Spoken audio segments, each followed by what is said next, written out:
a Conoce, Ama y Vive tu Fe. Hoy nos está acompañando un amigo, José Treviño. José, ¿cómo estás? Muy bien, gracias. Honor y placer estar aquí en este gran programa con ustedes, con todos los internautas tan lindos de este canal. Muchas gracias. Qué bueno. Sí, y disculpa que hayamos comenzado así como un poquito como rara la introducción. Para que tengan una idea de quién es José. José es un reconocido periodista de padres mexicanos. Él es americano, ganador de varios galardones por su labor como reportero de investigación. Treviño ha trabajado para importantes diarios como Los Angeles Times, el Dallas Morning News y cadenas noticiosas como Telemundo. Originario de Stockton, en el norte de California, y criado en Los Ángeles.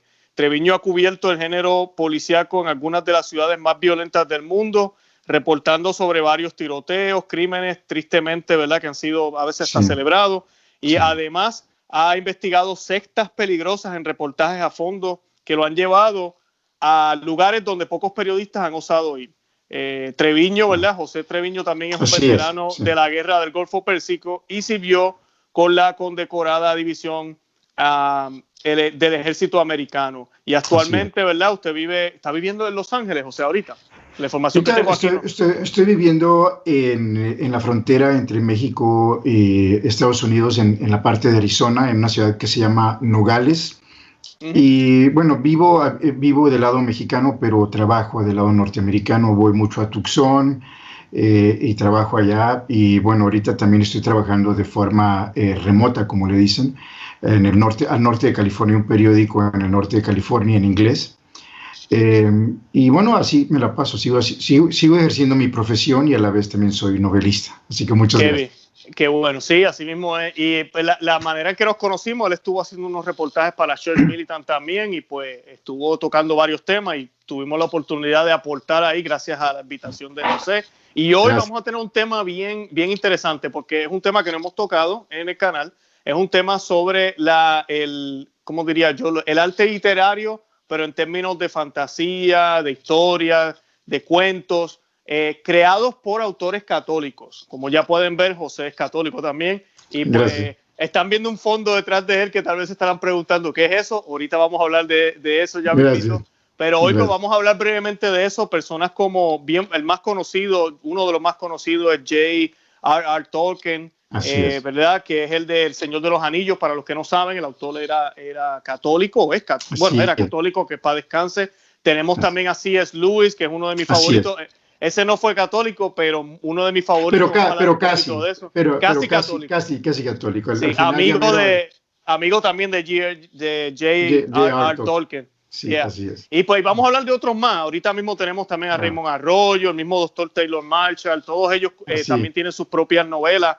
Que vamos a hablar un poco de eso y cómo se puede llevar valores y se puede llevar sano entretenimiento a la audiencia. ¿Verdad? ¿Qué es lo que queremos? ¿Qué es lo que queremos hacer en un mundo donde está llenado de obscenidad, de cosas que hasta pueden ser en un sentido hasta diabólicas, en algún sentido, en muchos de los medios de entretenimiento? Pero antes de comenzar, que yo sé que tenemos un temazo hoy, yo quisiera que nos encomendáramos al Señor. Siempre lo hacemos a través de su Santísima Madre, la Santísima Virgen María. Vamos a hacerlo hoy tenemos algo diferente. Vamos a hacer un Ave María en latín.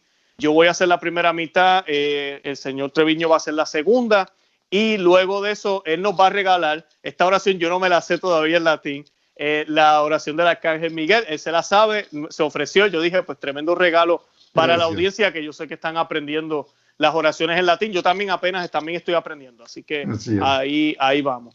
Bueno, y esta oración la vamos a hacer, ¿verdad? In nomine Patri et Filii Spiritus Sancti. Amén. Ave María, gratia plena, Dominus tecum, benedicta tu mulieribus, et benedictus fructus ventris tui, Iesus.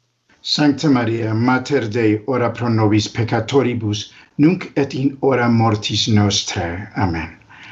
Y ahora rezamos la oración a San Miguel Arcángel, en latín. Sancte Michael Arcangele, defendenos in prelio contra nequitias et insidias diaboli est oppressidium. Imperet ille Deus supplicis de precamur. Tu que princeps militias celestis Satanam alios che spiritus malignos, qui et perditionem animarum pervargantur mundo, divina virtute en infernum detrude. Amen. Amen. In nomine Patri et Filii Spiritus Sancti. Amen. Amen. Amen. Santa María, ora pro nobis. Ora pro nobis. Amen. Wow, esa oración sonó espectacular. Muchas gracias. De verdad. Gracias. Gracias por ese regalo. Bueno, es que la oración, es espectacular, no a quien la profirió, sino lo que es la oración en sí, pero muchas gracias. Qué bien. Pues mira, José, ¿nos puedes hablar un poquito de, ¿verdad? Nos dijiste que eres autor. ¿Cómo se llama? Vamos a estar hablando hoy, bueno, antes de comenzar con eso, ¿a qué te estás dedicando ahorita? ¿Cuáles son los proyectos más recientes que estás haciendo? Bueno, muchas gracias. Sigo en mi profesión, soy periodista y como mencionaste, he trabajado para muchos periódicos, entre ellos en español La Opinión de Los Ángeles, muy famoso ese diario, el más importante del país en Estados Unidos, Los Angeles Times. Ahora estoy trabajando para un periódico en el norte de California. Soy algo así como el editor de ese periódico. Escribo en ambos idiomas, en inglés y en español. Y también estoy promoviendo mi novela, La Lobera, que en inglés se llama The Wolf Trust. Entonces, eso es lo que me dedico ahora. Estoy trabajando de forma remota, como dicen, es desde casa hoy en día. Mucho lo hacemos durante la pandemia. Y vivo acá entre la frontera México-Arizona, Estados Unidos. Pero a eso me dedico ahora, aparte de promover mi novela y escribir mi segunda novela, que es una especie de secuela a la primera novela, que es una mezcla de terror vaquero, terror western, como le llama, pero con tintes internacionales y etcétera. Entonces a eso me dedico hoy en día.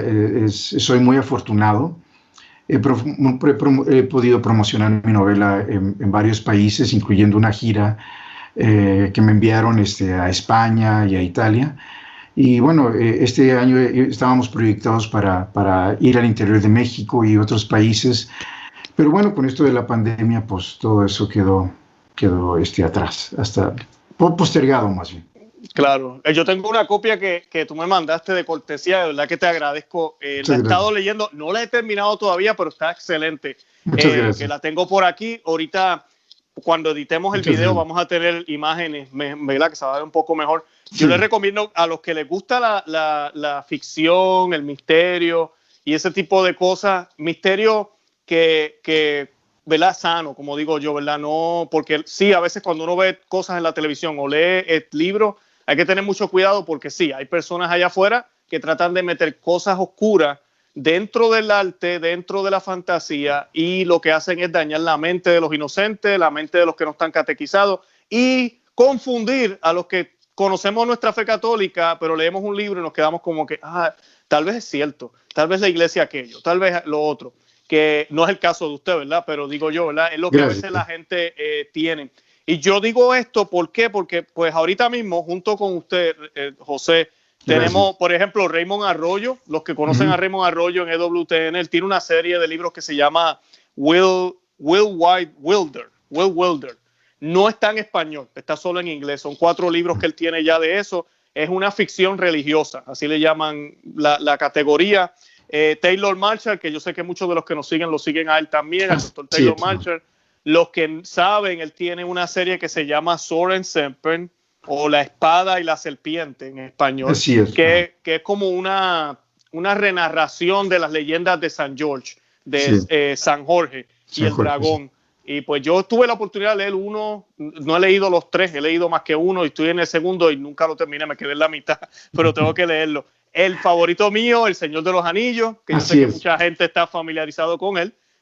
También el autor es católico de Lord of the Rings, ¿verdad? Que tiene tiene, ¿cómo se llama? Todo lo del el mundo que él se inventó, podríamos decir. Tenemos toda esa fantasía que tiene un catolicismo impregnado formidable, esa novela del Señor de los Anillos. También otro que yo admiro mucho es C.S. Lewis. Yo tengo un libro aquí de él. El de las cartas del diablo a su sobrino. A su sobrino, a mí me fascina este libro. y es igual, él utiliza fantasía, un demonio escribiéndole al otro demonio, cómo va a tentar a la gente, cómo va a lograr sacarlo de la iglesia. Y es fantasía, no es cierto que pasó, él no estuvo ahí, pero hay una teología envuelta y una forma de enseñar unos valores. Uno que es bien famoso de antaño, la Divina Comedia de Dante. ¿Sabes? Por supuesto. O sea, es una cosa, inclusive Dante en su momento fue hasta perseguido un poco por la iglesia porque él mostró también lo que tal vez estaba un poco mal en aquel momento en algunos del clero, pero ha sido muy aceptado e inclusive es catalogado como un texto que todo persona debería leer, católico y no católico, la Divina Comedia. ¿Tú conoces a G.K. Chesterton? Oh my goodness, mi pronunciación. Por supuesto, G.K. Chesterton, uno de los, quizás, probablemente, bueno, tengo el lujo de poder compartir la misma profesión que G.K. Chesterton, es periodista, ¿no? Lo dejé para lo último con esa misma intención. Yo dije... Pero gracias, sí. Tiene mucho en común con él. Sí, y bueno, G.K. Chesterton... hay muchos otros autores, entre ellos una mujer que fue una novelista muy famosa, se llama Taylor Caldwell. Escribió varias novelas históricas, una, por ejemplo, sobre San Pablo de Tarso, se llamaba The Great Lion of God, el Gran León de Dios. Se lo recomiendo muchísimo. Hay otro sobre San Lucas, que se llama la novela Médico de Cuerpos y Almas, que en inglés es Dear and Glorious Physician. Casi se podría decir que aunque son no católicos, son novelas comerciales, están empapadas, como tú dices, de un catolicismo y de un cristianismo alucinante, ¿no? Increíble.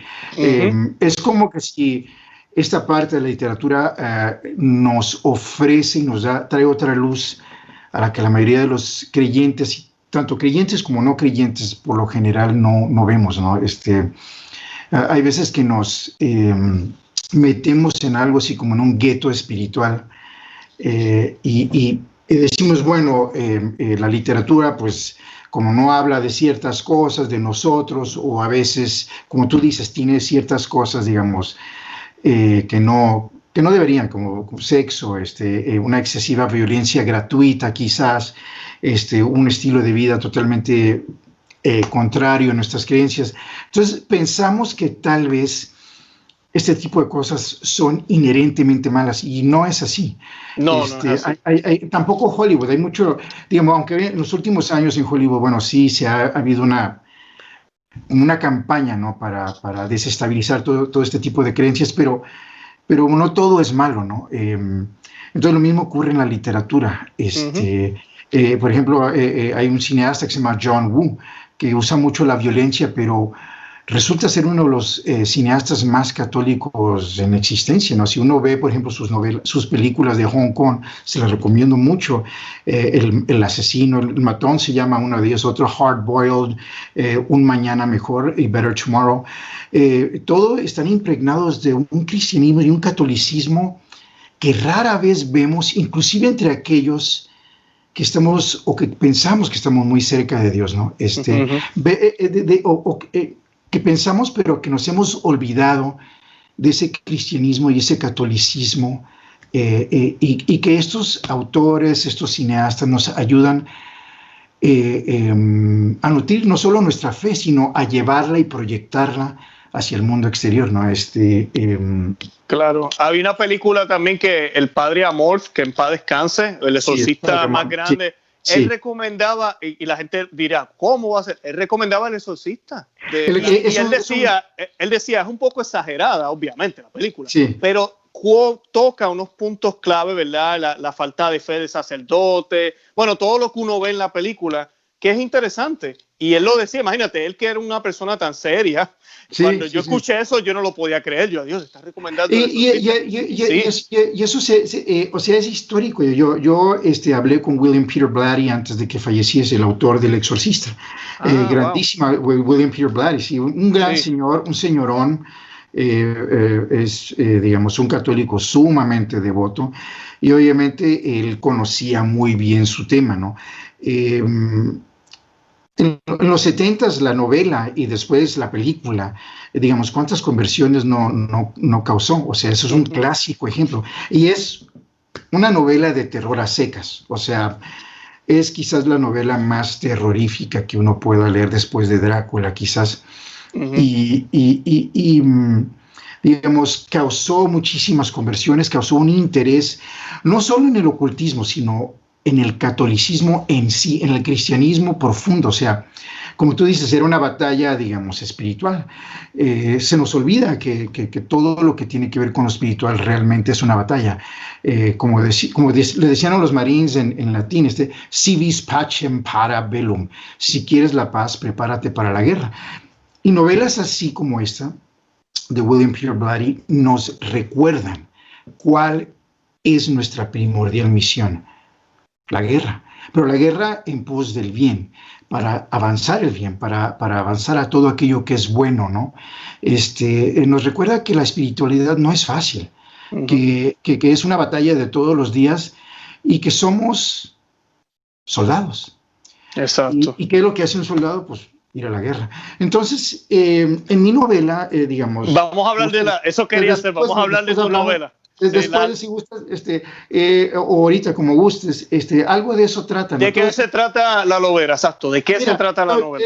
Bueno, siendo periodista y habiendo cubierto la nota roja, el crimen en Los Ángeles y todo eso, siempre me llevó a tratar de escribir una novela, ¿no? Y escogí el género del terror porque es un género que a veces ha sido muy incomprendido, muy ninguneado, por decir así. También el de la fantasía. Sin embargo, hay grandes cosas en este género, como Drácula, por ejemplo, ¿no? El Exorcista, y sobre todo El Señor de los Anillos con J.R.R. Tolkien, ¿no? Que mucha gente no sabe que J.R.R. Tolkien tradujo varios libros del hebreo al inglés, de la Biblia. Mucha gente no sabe eso, de la Biblia de Jerusalén, que muchos usamos. Bueno, muchos de esos libros él los tradujo. O sea, era un políglota. Entonces, pero ¿cómo un hombre así logra meterse en un género de la fantasía? Hablo sobre eso porque, sin duda, quisiera decir que tengo influencia de él, que tengo influencia de William Peter Blatty, que tengo influencia, digamos, de Bram Stoker, el autor de Drácula, que también, curiosamente, fue periodista y usó sus experiencias periodísticas para escribir Drácula, ¿no? Un clásico de clásicos, que también es una eterna batalla entre el bien y el mal. Quise meterme en este género, así como lo hizo, digamos, J.R.R. Tolkien, obviamente sin el talento de un Tolkien y sin los estudios, sin tanto potencial. Ese hombre era increíble, ¿no? Pero dije, bueno, algo tengo que decir, ojalá, y que Dios me ayude, y veremos cómo me va. Me basé, dije, voy a escribir una novela de terror, pero como en las buenas novelas de terror, no sé si la mía sea buena, pero lo intenté, quise dar obviamente un mensaje. O sea, no puede uno describir 250,000 palabras sin decir algo, ¿no? Uno tiene que decir algo. Pero en fin, me metí en esto, dije, tengo que encontrar, digamos, los zombies ya se han hecho hasta la saciedad, ¿no? Los vampiros, antes de eso pasó la época de vampiros. Dije, bueno, un género que me gustaba mucho era el de los hombres lobos, el de la licantropía. Y dije, bueno, voy a ver cómo le hago para tratar de recapturar y de retraer esas leyendas a sus orígenes, digamos, a sus raíces. Entonces descubrí, para mí, una leyenda auténtica. No es una leyenda, es una historia real sobre una mujer que se llamó Ana María García, que vivió en España en el siglo XVII. Era una mujer iletrada que vivía en Asturias. Es una región preciosa, les recomiendo a todo el mundo que vaya a verla. Hay varios lugares, digamos, para aquellos que son creyentes, hay varios lugares. Covadonga, por ejemplo, es una catedral que existe en una gran cueva, que tiene unos antecedentes históricos. Fue ahí donde nació todo lo que tiene que ver con la hispanidad. O sea, todos nosotros le debemos algo a Covadonga y a los asturianos. O sea, sin ellos nosotros no existiríamos. Entonces, se los recomiendo. Entonces, pero ahí surge una leyenda, una historia real de una mujer iletrada que fue abusada, sufrió vejaciones, sufrió abusos, era huérfana. Y en una época en la que la mujer pues no tenía muchos derechos. Y en un viaje hacia el bosque se encuentra con una bruja mayor, y esta bruja la toma como su discípula y le enseña las artes de la magia negra y todo eso, y le enseña el conjuro de cómo dominar a los lobos. En esa parte de Asturias hasta la fecha hay muchos lobos, unos lobos grandes, muy bonitos, pero también peligrosos. Sí, eso es lo que hacen los lobos, ¿no? Entonces, claro. Sí, entonces, antes de morir le dio ese conjuro, y Ana María García le apodaban la lobera porque lograba conjurar a los lobos y se le aparecían varios lobos y ella podía lanzarlos contra quisiese, contra quien ella quería. Y resulta que, pues, bueno, ella tenía, pues, muchos problemas con muchas personas, ¿no? Especialmente con los hombres que la habían vejado. Entonces le lanzaba los lobos hacia ellos. Entonces los castigaba, los mataba, dominaba, puso en terror a la región. Y esto es una historia de verdad. Ella existió realmente, está en los anales de la Inquisición. Alguien la acusó con la Inquisición y se la llevaron a Toledo. Uno escucha hablar de la Inquisición española y dice, bueno, la Inquisición era tan poderosa y mataba millones de personas y no sé qué tanto. Pues no es cierto. Tenía un poder limitado. La tuvieron que transferir a Toledo, donde fue juzgada, y ella admitió que era bruja, admitió que tenía el conjuro de poder conjurar a los lobos y dominarlos. Y cosa curiosa, no la mató la Inquisición. Lo que hicieron fue, sí la castigaron y la mandaron a que tomara varios cursos de catolicismo, porque notaban que ella no conocía mucho del cristianismo. Y su historia termina ahí. Termina como un misterio. Nadie sabe realmente lo que sucedió. Algunos dicen que regresó a su natal Asturias, que está detrás de las montañas, que da hacia el mar. Y otros que fue a otro lado. En mi novela, La Lobera se va hacia una región, un lugar donde muchos de los españoles del norte iban en ese entonces. Surgió una hambruna en esa época en España y empezaron a migrar a las Américas. Y en Asturias muchos de ellos se iban a México, y que era parte de la Nueva España en aquella época. Y como era una región muy rural, se iban a una región rural en México que hoy conocemos los Altos de Jalisco. Mucha gente se pregunta al ir a los Altos de Jalisco, la cultura en los Altos es un tanto distinta, más marcada que en otras partes de México. Es donde salen los charros, donde sale mucho de la música. Inclusive en la fisionomía, mucha gente dice, bueno, ¿de dónde sale tanta gente, digamos, lo que llamamos allá en México güeros, ¿no? O sea, gente de tez un poco más clara? Pues de ahí. Vienen de Asturias, del País Vasco, de Galicia, de Cantabria. En mi novela, La Lobera se va a los Altos de Jalisco. Y resurge ahí la leyenda de La Lobera en los Altos de Jalisco. Sucede que nos vamos del siglo XVII a la actualidad. Y en la actualidad, digamos, comienzan a surgir en un pueblo en los Altos de Jalisco una serie de asesinatos. Nadie sabe de dónde vienen. El chiste es que la gente empieza a surgir despedazada en varios lugares. Y algunos piensan que tiene algo que ver con esta leyenda de La Lobera. Porque, bueno, pues ahí se fue.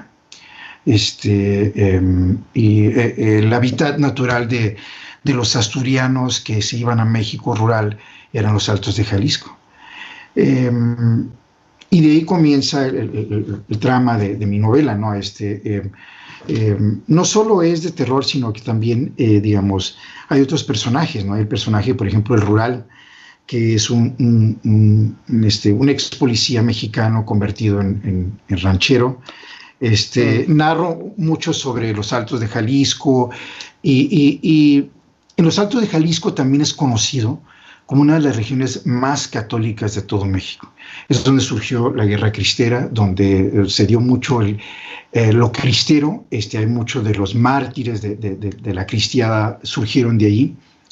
Y hasta la fecha, el catolicismo es tan grande parte de esa región. Mencionaste El Señor de los Anillos, cómo Tolkien creó un mundo de fantasía, pero que ese mundo de fantasía curiosamente nos parece más real.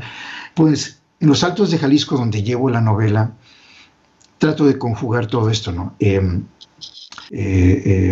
Como periodista me tocó investigar muchas sectas, muchos cultos muy peligrosos. Me tocó ver muchas cosas muy raras, documentados en casos policíacos, ¿no? ¿Quién dice que estas cosas no existen? Entonces, para mi novela, aunque entra en la licontropía y en el medievo, me tomé muchos años de estudiando la Edad Media, estudiando, digamos, el martillo de las brujas, como comúnmente le llaman, el Maleus Maleficarum, que era lo que usaban los inquisidores para interrogar a las brujas, y que era un compendio de todo lo que se creía en la brujería, el satanismo, etc. Hoy en día, pues, las brujas han sido reivindicadas, ¿no? Son la brujita buena, hay mucho de lo que se llama brujería light, digamos que creemos en cierto tipo de cosas, pero se nos olvida que la brujería por mucho tiempo fue muy peligrosa. O sea, se hacían sacrificios humanos, se robaban niños las brujas y brujos y los sacrificaban, y los usaban en sus aquelarres, en sus aquelarres, ¿no? Entonces eran muy temidas, eran personas que se les temía mucho, que eran sumamente peligrosas, por los motivos personales que tenían, pero esto era cierto. Y hasta le pueden hacer daño a muchos, le pueden hacer daño a muchísimo. Así es. Si no... Entonces, todo esto lo conjugo con esta novela, ¿no? Es en un pueblo aislado en los Altos de Jalisco, donde está sitiado por esta creencia de la lobera, y cómo las fuerzas del bien y del mal se han alineado, ¿no? En ambos bandos, por la lucha de un pueblo, y quizás el alma no solo de ese pueblo, sino de esa región y posteriormente del país. Hoy lo vemos en las calles, vemos violencia, vemos creencia en cosas raras, vemos cómo hemos llevado hacia los extremos, ¿no? Y vemos cosas que antes no veíamos. Basta con ver lo que nos ha sucedido desde la pandemia hasta ahora, ¿no? La violencia desde las elecciones y antes, la juventud, digamos, que, bueno, no es nada nuevo, ¿no? Pero que se ha metido en este tipo de cosas, de ocultismo, lo vemos en las calles, lo vemos en el resurgimiento de los homicidios, ¿no? En ciudades como Los Ángeles y otros lugares. Entonces, creo que mi novela toca todo eso, tratando de narrar, digamos, la historia de este pueblo, ¿no? Y de esta bruja legendaria. Claro. Pues, ¿Y quién es el personaje principal? Peter Crane. ¿Me puedes hablar un poquito de eso? Gracias. Peter Crane, trato de narrar la novela a través de los ojos de Peter Crane. Peter Crane es un muchacho que vive en Tucson. Es un millennial. Como muchos de los jóvenes hoy en día, pues vive en su iPhone, vive en su celular móvil, pero estudia en la universidad, es de clase media, pero se da cuenta de que ese tipo de vida, digamos, pues no es vida, ¿no? Para él. Quiere vivir la vida realmente, quiere ser un cowboy.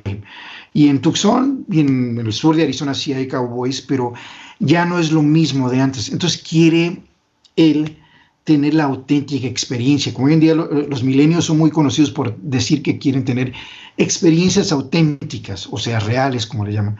Y él quiere ser un cowboy de verdad.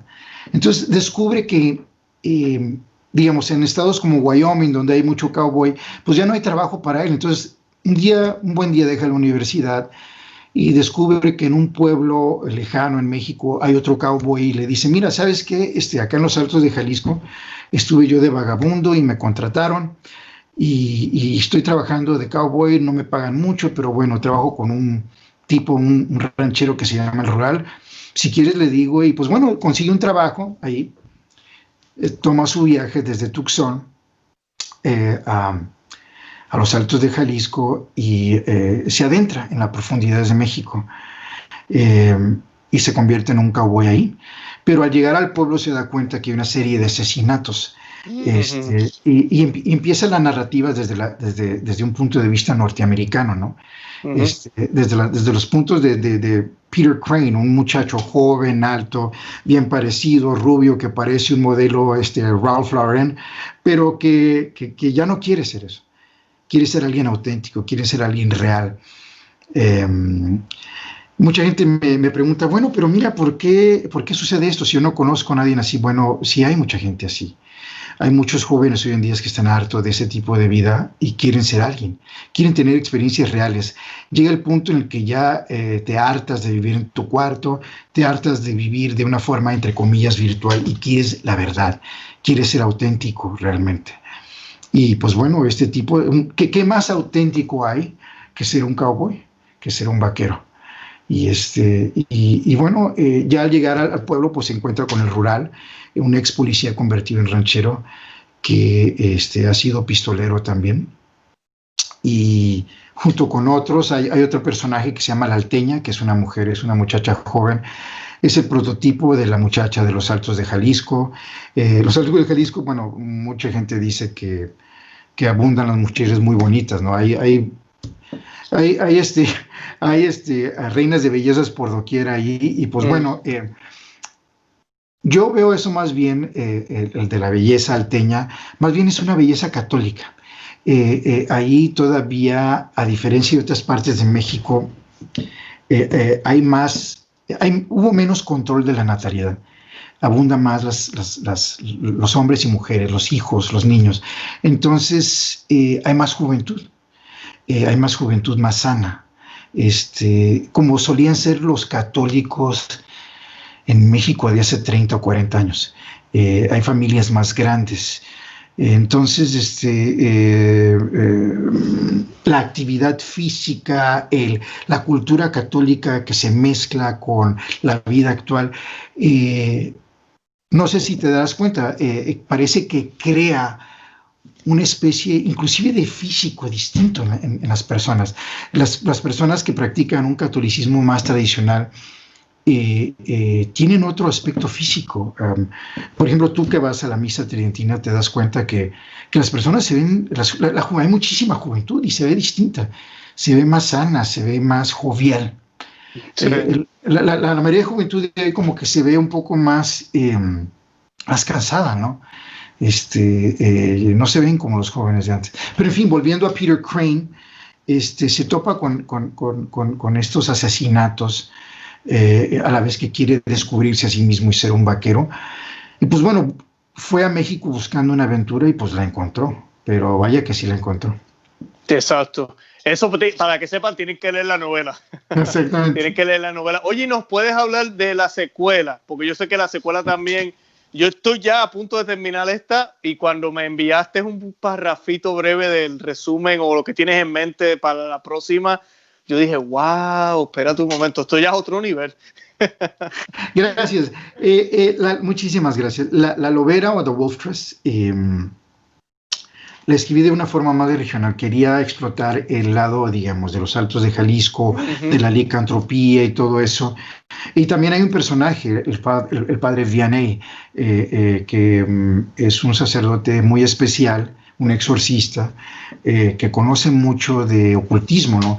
Algo que mucha gente no sabe es que en décadas pasadas, inclusive aquí en Estados Unidos, cada diócesis tenía no solo un exorcista, sino tenía un experto en ocultismo que ayudaba a las autoridades locales, policíacas, cuando se daban ciertos casos de crímenes relacionados con el ocultismo. Por lo general, iban a consultar con el sacerdote de dicha diócesis que estaba designado a hacer ese tipo de trabajo.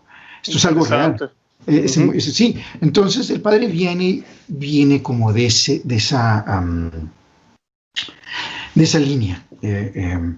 Se menciona en la novela. Entonces, Mi próxima novela es más internacional. Quise hacer La Lobera de una forma más regional, pero con efectos internacionales. Es una especie de secuela que se da en la ciudad de Roma, en la actual Roma. He estado allí, gracias a Dios. La conozco Italia un poco, conozco España también. Estuve promocionando mi novela allí y, digamos, estudié bastante sobre el tema para mis novelas. Y la secuela se va a llamar Los Lobos de Roma, The Wolves of Rome. Por cierto, la publica Rogue Paperbacks, una editorial basada en Los Ángeles. Entonces, originalmente en inglés y después en español. The Wolves of Rome trata sobre un corte internacional, ¿no? Todo se trata sobre un trasfondo político. Hay una nueva, se rumorea sobre, digamos, hay un nuevo papa y, digamos, hay algunos que piensan, los supervivientes de la Lobera, algunos de ellos son llamados a Roma a investigar un caso pues, muy particular, ¿no? Sucede que hay un papa que se piensa, ¿no? que tiene nexos, digamos, con ciertos intereses oscuros, con una especie de, digamos,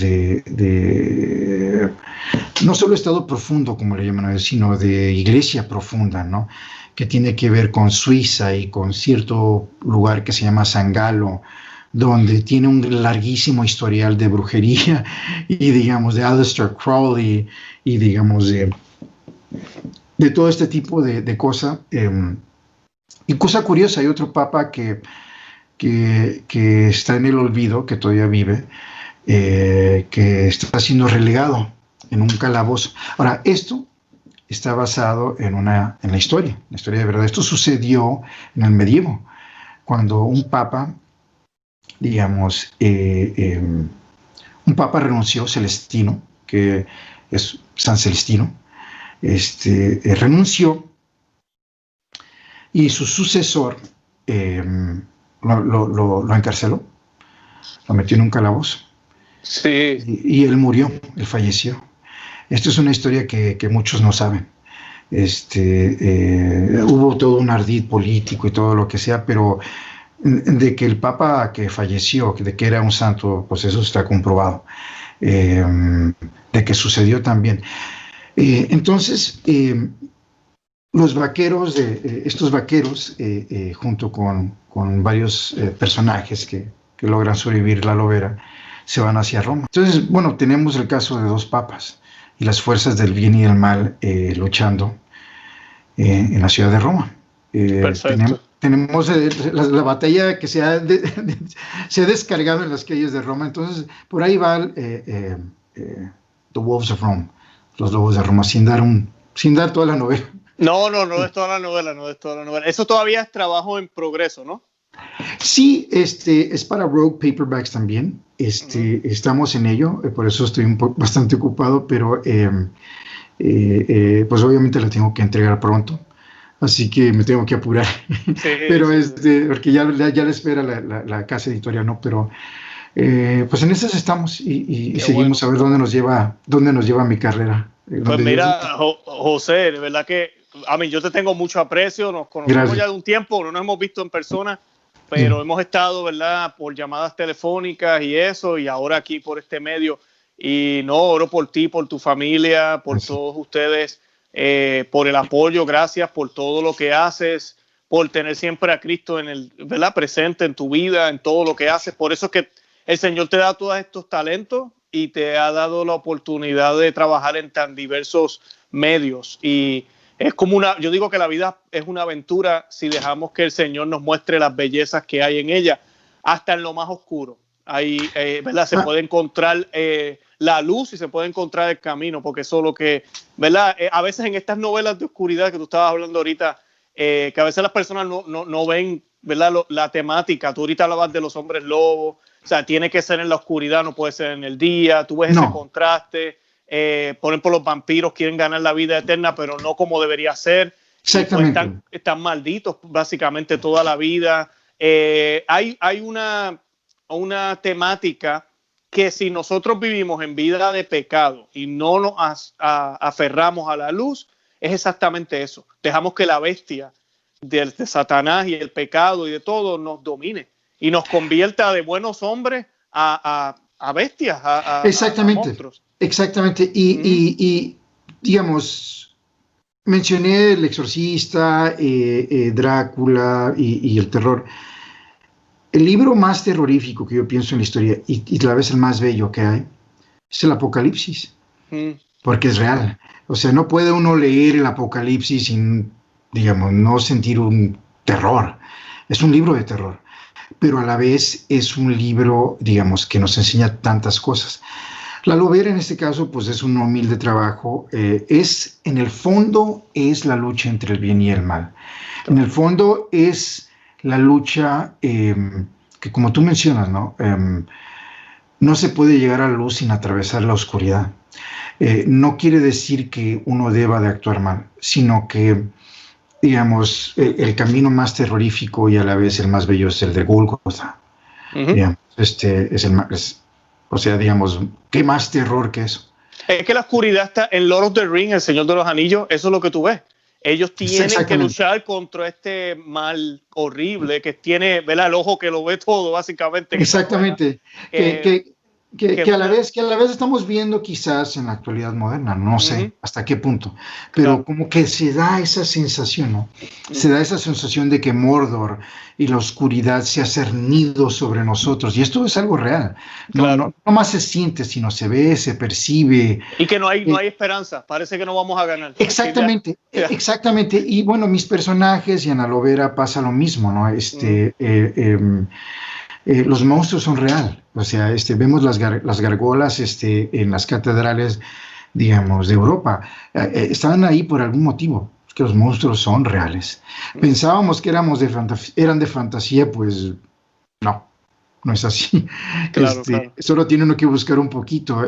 Hay asesinos en serie, a mí me ha tocado ver en persona varios, Richard Ramírez, no lo miré a él, pero conocía sus hechos, el Night Stalker. Conocí un montón de este tipo, de este lado oscuro, pero también creo que tú has entrevistado a Jesse Romero, ¿no? Creo que él también tuvo. Él conoció a muchos, desde Los Ángeles también, él conoció a muchos de este tipo. Y esta oscuridad, digamos, ese reto que te da, te lleva a la luz, si tú dejas que la luz te guíe. En este caso que es Dios, no Cristo, entonces mi novela, aunque es sin duda alguna esa rajatabla de terror, es una novela vaquera de terror, tiene mucho que ver con esto. Es una novela dirigida hacia un público más comercial, no necesariamente hacia un público católico, pero tiene muchos de esos elementos del catolicismo, así como, digamos, quizás la novela más católica de todas sea El Exorcista. Y resulta que no fue promocionada como tal, pero qué bueno, ¿no? Así mucho más gente la leyó. Mi novela pues trata de decir varias cosas y pues bueno, ojalá que el lector pueda descifrar y ver y llevarse algo bueno. Espero no aburrirlos con 250,000 palabras, pero bueno, Dios quiera que no. Creo que es un buen regalo para las personas que les gusta leer cuentos o fantasía o ficción, misterio, lo que sea. Es excelente, se la recomiendo. Usted quiere relajarse un momento, quiere leer algo que lo saque de todo lo que está pasando, léala. Pero también los jovencitos que se ponen a leer a veces basura que hay allá afuera, mira, es un regalo para un teenager que quiera leer algo de fantasía o lo que sea, de acción, de misterio, terror. Mira, te regalo aquí esta copia. Y hablando de eso, ¿dónde la pueden conseguir, José? Está, digamos, la versión en español y en inglés, digamos, está en versión en español impresa en Amazon. La pueden buscar The Wolf Trust, Joseph Treviño, y ahí la van a encontrar, digamos, en inglés, digamos, en versión impresa también está en eBay. Digamos, Rogue Paperbacks me permite, digamos, que cada novela que yo venda por eBay la pueda enviar, digamos, en Estados Unidos la puedo enviar de forma con dedicatoria, así que yo encantado de dedicar a quien sea que me la pida, honor y placer hacerlo. La versión en español, la versión México, la versión España, la versión, todas estas versiones de sus respectivos países, se encuentra en Amazon y ellos se encargan de la impresión o de enviar una versión digital, lo que más gusta. Te pueden encontrar en thewolftress.com, es el sitio oficial de la novela y ahí tiene más información y pues muchísimas gracias, ¿no? Sin duda, creo que la novela ojalá muestre que nosotros los católicos para nada somos aburridos, ¿no? Sino que hay mucha acción, hay demasiada acción, quizás seamos todo lo contrario, ¿no? Y quizás cansemos a la gente con tanta acción, ¿no? Yo creo que sí, eso es cierto. Sí, yo pienso que somos demasiados, o sea, no, es al revés de lo que se piensa. Qué bien, pues nosotros vamos a compartir todos los enlaces, yo los voy a colocar en la descripción del programa, en el podcast también en la descripción, para los que quieran comprar la novela, puedan ir ahí y comprarla. José, gracias. ¿Algo más que quieras añadir para ir cerrando ya? No, pues bueno, que muchas gracias por este espacio. La novela también, por ejemplo, tiene una recomendación del gran actor Eduardo Yáñez, el galán de las telenovelas de México. Es amigo mío, hemos estado pensando, digamos, en de alguna manera que se haga una película. Nos encantaría que esta gente de Cristiada, la que promocionó Cristiada, digamos, pensaría quizás en hacer algo así. Con nosotros, digamos, Eduardo Yáñez la apoyó mucho, ahorita él está en México, pido oraciones por él, perdió a su mamá este año, pero pues, lo han de conocer, es un galán de telenovelas y también de Hollywood, y bueno, la recomienda a él en la carátula, digamos, contraria, y pues bueno, que apoyen, digamos, en cuanto puedan el arte, ¿no? La literatura, cuando haya buenas películas también, o sea, no todo es malo, sino que y para aquellos que tengan esa inclinación artística también, periodística también, se pueden hacer estas profesiones siempre y cuando, si uno es católico o cristiano, siga uno firme en sus creencias, ¿no? Digamos, que es esa parte de la palabra de Dios que dice que no deje que el mundo lo cambie a uno, sino que uno con la luz de Cristo cambiar al mundo. Y eso es lo que se debe hacer, llevar nuestra arte, nuestro trabajo, nuestro ser hacia el mundo y no dejar que para nada ni el mundo nos cambie un solo ápice, sino todo lo contrario, ¿no? Dar todo de sí y uno cambiar al mundo para bien, llevar esa luz de Cristo, ¿no? De Dios hacia el mundo. Uno es un soldado. Hay veces que uno se puede sentir solo, se puede sentir detrás de las líneas enemigas. Yo fui soldado, sé lo que es eso. Pero siempre Dios está con uno, ¿no? Inclusive, especialmente en los peores momentos, cuando uno piensa que está solo, cuando uno no siente nada, cuando llega ese llamado, digamos, la oscuridad del alma, ¿no? Es cuando está más con uno. Entonces, a través de mi novela intento decir eso, que digamos, hay mucha oscuridad, pero también hay mucha luz. Así que, amén. Muchísimas gracias. Amén. No, un honor tenerte, de verdad. Y el honor es mío. No, un placer de verdad y ojalá no sea la última vez, de verdad que te deseamos éxito, que el Señor siga guiando tus pasos y nada, estaremos hablando, estaremos comunicándonos. Muchísimas gracias y feliz Navidad también para todos, igual, próspero año nuevo, espero a ver si alguien quisiera regalar mi novela, encantado, pero es de honor que me harían, y es una época propicia también para este tipo de novelas, cuando se recuerda mucho tanto lo bueno como ciertas cosas, digamos, y digamos, hay una gran tradición de leer este tipo de cosas en esta época, que data de muchos siglos, entonces, digamos, pues bueno, tenemos nuestra humilde obra para compartir. Muchas gracias. Amén. Bueno, pues José, yo me despido entonces, si no hay nada más que decir, te apreciamos mucho, sigue hacia adelante y nada, que Dios te bendiga. Dios te bendiga, un abrazo a todos, muchas gracias. Muchísimas bye bye. Honor y placer, bye bye.